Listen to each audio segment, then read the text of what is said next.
الكيان بيجهز نفسه لضربة انتقامية ساحقة ضد إيران، وده بعد القصف الصاروخي اللي هز تل أبيب. والناحية التانية إيران بتحاول إنها تستعد لضربة ممكن تفجر حرب إقليمية مدمرة في أي لحظة، وكل ده بيتزامن مع زيارة رئيس القيادة المركزية الأمريكية للتحضير لهجوم منسق ضد طهران. ويجي السؤال الأهم: ايه اللي هيحصل لو الكيان قرر يستهدف منصات النفط الإيرانية؟ وهل ممكن الموضوع يوصل لحد ضرب المفاعلات النووية؟ طيب لو ده حصل، هل ممكن الأسواق العالمية تنهار؟ وهل التضخم العالمي هيزيد بسبب الأزمة دي تاني؟ أنا محمد البحراوي، وتعال نشوف الرابط.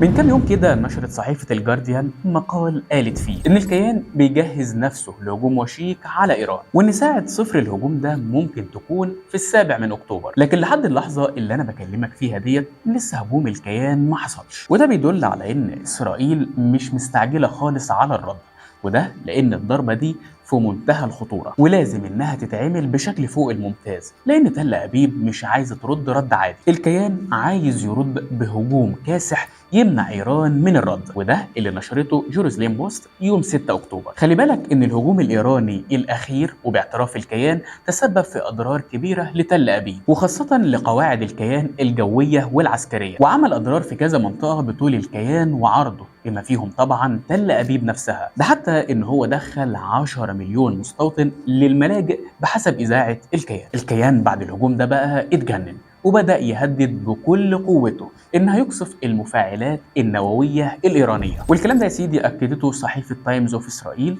وقالت إن الكيان بيتدرب فعليا وبيعمل مناورات لقصف المفاعلات النووية الإيرانية. أمريكا بقى واللي هي بتحاول إنها تسيطر على الوضع عشان ما يفلتش منها ويروح لحرب إقليمية، بعتت مايكل كوريلا، وده قائد المنطقة الوسطى للجيش الأمريكي، بعتته مرتين لتل أبيب في أسبوع واحد. وهدف الزيارة المعلن طبعا هو التنسيق المتبادل بين الطرفين على كيفية الهجوم على إيران. تفاصيل زيارة كوريلا واللي نقلتها صحيفة يدعوت أحرنوت قالت إن الأمريكان مش هتشارك بطياراتهم في المعركة دي، لكنهم هيوفروا الدعم اللازم لإتمام العملية. طيب يا ترى إيه اللي ممكن إسرائيل تضربه في العملية ديت؟ هنا وكالة رويترز نشرت تقرير بعنوان كيف سترد إسرائيل على إيران، والتقرير بيقول لك إن يعني ألطف رد كده ممكن يرده الكيان هو رد شبه الرد اللي حصل في إبريل اللي فات، وده وقت ما الكيان راح ضرب رادار تابع لمنظومة اس 300، واعتبر ده رد على الهجوم الإيراني. طبعا الرد المرة دي هيكون أكبر، بس لو اقتصر على بعض المنشآت العسكرية يبقى كده الكيان سمع كلام أمريكا ومش عايز إن هو يصعد الوضع مع إيران. أما بقى الرد اللي فعلا ممكن يفتح أبواب الجحيم على إسرائيل والمنطقة كلها هو قرار قصف البرنامج النووي الإيراني. ريتشارد هوكر وهو ضابط متقاعد في الجيش الأمريكي قال إن أي هجوم على المشروع النووي الإيراني هيخلي إيران تهاجم الكيان بكل قوتها وهيشعل حرب إقليمية فورا. أما بقى الرد الأخير واللي يعتبر أكتر رد متوقع بحسب أكسيوس واللي نقلتها عن تصريحات مسؤولين في الكيان، وهو الهجوم على المنشآت والمنصات النفطية الإيرانية. طبعا إيران هددت تهديدات واضحة جدا إن أي خطوة زي ديت هتقابلها بانتقام شديد جدا. يعني عندك وكالة تسنيم الإيرانية نشرت على حسابها على تويتر صورة لأهداف إيران ممكن تضربها في حالة قصفت منصات البترول الإيرانية، وكلها وحسب الصورة كانت أهداف نووية وعسكرية ومنصات إنتاج. ونقلت الوكالة عن مصدر عسكري إيراني إن لو الكيان عمل كده فإيران هترد بقصف المنصات النفطية للكيان في المتوسط. طيب وبما ان بقى السيناريو ده هو الاقرب للحدوث بحسب اكسيوس، يا ترى ايه بقى اللي ممكن يحصل فعلا للاقتصاد العالمي لو السيناريو الكابوسي ده حصل فعلا؟ اولا من الواضح ان ايران حاليا بتجهز للضربه دي. ناقلات النفط الايرانيه سابت مواقعها وغادرت جزيره خرج واللي بتعتبر هي محطه تصدير النفط الرئيسية للبلاد، وده لأنها بتمثل حوالي 90% من صادرات النفط الإيرانية. ولو جينا نشوف إنتاج إيران من النفط العالمي هتلاقي إن هو بيوصل ل 32 مليون برميل يوميا، يعني أنت بتتكلم عن حوالي 3% من الإنتاج العالمي، وده بحسب وكالة رويترز. وبسبب العقوبات الأمريكية إيران مش بتعرف إنها تصدر النفط بتاعها سوى للصين. وعندك بقى إسرائيل واللي هي إنتاجها من النفط ضئيل جدا، واللي بيقدر بحوالي 6000 برميل يوميا بحسب وورلد ميتر. لكن الخوف مش من تأثر السوق العالمي من غياب النفط الإيراني أو حتى العبري، الخوف على النفط الخليجي. رويترز قالت انه على الرغم من ان ايران ما صرحتش اطلاقا بنيتها في الهجوم على منصات النفط الخليجي، الا ان عندك دول الخليج خايفين جدا من الخطوه دي، وخصوصا في السعوديه من ساعه الهجوم الاخير على منصتها النفطيه في عام 2019، واللي عطل 5% تقريبا من صادراتها النفطيه، وهي مرعوبة من تكرار نفس السيناريو مرة تانية. الهجوم ده وعلى الرغم من ان الحوثيين اعلنوا مسؤوليتهم عنه، الا ان ساعتها وزير الخارجية الامريكي طلع واتهم ايران بشكل مباشر، وقال ان الهجوم ده اتنفذ على ارضها. وان يا جماعه مفيش اي دليل يثبت ان الحوثيين هم اللي ارتكبوا الهجوم ده من الاساس، والكلام ده حسب اللي نشرته صحيفه نيويورك تايمز في 2019. الرعب بقى حاليا هو ان لو الكيان تهور ونفذ هجوم على منصات البترول الايرانيه. التخوف ده الحقيقي مش جاي من فراغ. علي الشهابي واللي هو المدير التنفيذي لمعهد الجزيره العربيه في واشنطن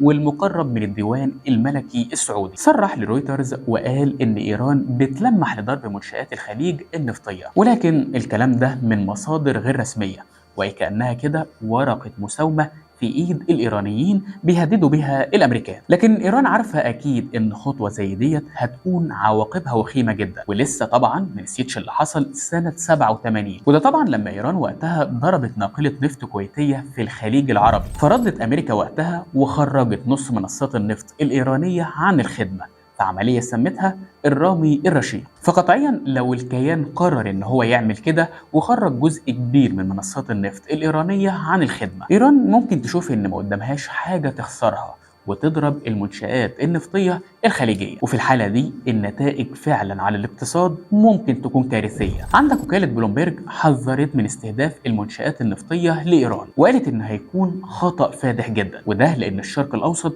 بيمثل ثلث الإمداد العالمي من النفط، وأي نقص في الإمدادات ديت هيعمل تضخم في أسعار النفط العالمي. الصحيفة كمان حذرت من إن الأزمة دي مش هتكون زي اللي قبلها. قبل كده كان مع أي تهديد الأسعار بتزيد فترة قصيرة وبعدين تنزل تاني، لكن المرة دي هيكون في نقص حقيقي في الإمداد، وانخفاض العرض ده هيعمل قفزة غير مسبوقة في الأسعار. لكن في حاجة مهمة جدا، وهي إنه على الرغم من إن دول الأوبك تقدر إنها تعوض النقص ده لو حبت تعمل كده، لكن برضه في هنا مشكلة إضافية، وهي إن الأوبك فارض قيود على الإنتاج حاليا ومخفض الإنتاج ومش ناوي إن هو يرفعه حتى بعد تهديد المنشآت الإيرانية، وده بحسب يورو نيوز. وبالتالي الكمية المعروضة هتفضل قليلة برضه، وهيحصل تضخم كبير جدا في سعر النفط العالمي. لكن وزي ما قلت لك قبل كده المشكلة ممكن تكبر عن كده وتوصل لدول الخليج نفسها، وساعتها النقص هيكون حاد جدا. ولو حبينا اننا نشوف وضع زي ده هيكون عامل ازاي، ممكن نرجع لحرب الخليج سنة 91 لما صدام حسين وقتها غزا الكويت وولع في الآبار الكويتية. ساعتها سعر البرميل زاد وقتها 330%، وطلع من 12 دولار للبرميل الواحد ل 40 دولار للبرميل. يعني بحسبة بسيطة كده ولو جينا نقيسها على خام برنت حاليا واللي سعره 80 دولار، فسعره ممكن يوصل ل 264 دولار. كمان فهد بن جمعة، وده كان عضو لجنة الاقتصاد والطاقة في مجلس الشورى السعودي سابقا، بيقول في القصة دي ان توقعات بنك جولدمان ساكس بارتفاع اسعار النفط بتقدر ب 20 دولار، وده للبرميل الواحد في 2025، وده طبعا لو تعرضت الحقول النفطيه في ايران لضربه من الكيان مش دقيقه. الراجل شايف ان الاسعار هتتضرب مع الهجوم والموضوع مش هيتاخر للسنه الجايه. وفي لقاء ليه مع العربيه بيزنس قال ان الاسعار ممكن توصل كمان ل 90 و100 دولار، وده طبعا للبرميل الواحد، وده حسب قوه الضربه وكمية تعطل الإنتاج الإيراني. طبعا واللي لازم تفهمه هو إن زيادة فلكية زي كده ممكن تعمل زلزال اقتصادي عالمي وتزيد تكلفة الوقود، وكل حاجة طبعا مرتبطة بيه، زي بقى الغذاء والإنتاج، وتقلبات عنيفة هتحصل في الأسواق المالية. لكن على الرغم من كل ده في تحليل معاكس تماما للبوليتيكو بتقول فيه إن الوضع يقل خطورة عن المطروح. التقرير بيقول إن منطقة الشرق الأوسط كانت زمان ممكن فعلا إنها تأثر على أسواق النفط، لكن في الوقت الحالي ومع زيادة الإنتاج في الولايات المتحدة والبرازيل وأماكن تانية في آخر عقدين، إمدادات الوقود العالمية بقت متنوعة. فالصحيفة هنا نقلت عن مايكل نايتس المحلل في معهد واشنطن إن ال10 سنين اللي فاتوا في الشرق الأوسط كانوا عبارة عن كوارث في المنطقة، لكن وعلى الرغم من كده التأثير على النفط كان بسيط جدا، وفي كل مرة أثبت السوق إنه قادر على مواجهة العجز ده. وبينتهي المقال في إن أسوأ الأحوال ممكن أسعار النفط ترتفع فترة، بس بعد كده هتبدأ إنها تنزل تاني، وده نظرا لمرونة السوق وتعدد مصادر الإمداد. وفي النهاية، هل تفتكر الكيان هيخاطر ويضرب منصات النفط الإيرانية في الخليج العربي، ولا هيكتفي بضرب أهداف عسكرية إيرانية لتجنب التصعيد؟ اكتبوا لنا رأيكم في التعليقات وما تنسوش اللايك، وكالعادة شيروا الرابط.